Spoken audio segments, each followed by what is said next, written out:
কথিত আছে এই কবরের ভেতর নাকি ৫ থেকে ৬ কেজি স্বর্ণালঙ্কার রয়েছে। অনেকের মতে এই স্বর্ণালঙ্কার রক্ষার জন্যই এই কবরের এইরূপ অদ্ভুত গঠনশৈলী, এবং শোনা যায় এই স্বর্ণালঙ্কারের জন্য কিছু ডাকাত দল এই কবর ভাঙার চেষ্টা করেছে, যার ছাপ এখনো কবরের ওপর স্পষ্ট। স্থানীয়দের মতে কবরের মাথার দিকের স্তম্ভে কাঁসা দিয়ে কিছু ডিজাইন করা ছিল, যা দুর্বৃত্তরা চুরি করে নিয়ে যায়। কিন্তু এই কবর আসলে কার?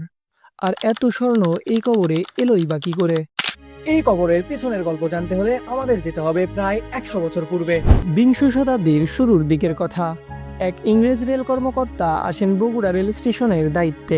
এখানে থাকাকালীন এক মুসলিম রক্ষণশীল পরিবারের অপরূপ সুন্দরী মেয়েকে ভালোবেসে ফেলেন তিনি। এরপর নানা বাধা বিপত্তি পেরিয়ে বিবাহ বন্ধনে আবদ্ধ হন তারা। কিন্তু ভাগ্যের পরিহাসে সন্তান জন্ম দেওয়ার সময় ১৯১৫ সালে মৃত্যুবরণ করে ওই নারী। তখন ইংরেজবাবু তার ভালোবাসার নিদর্শন স্বরূপ তার স্ত্রীর ব্যবহৃত সমস্ত গয়না সহ তাকে কবরস্থ করে এবং এক অদ্ভুত গঠনশৈলীতে নির্মাণ করে এই কবর। এই রহস্যময় কবর অবস্থিত বগুড়ার নামাজগড় আঞ্জুমান কবরস্থানে।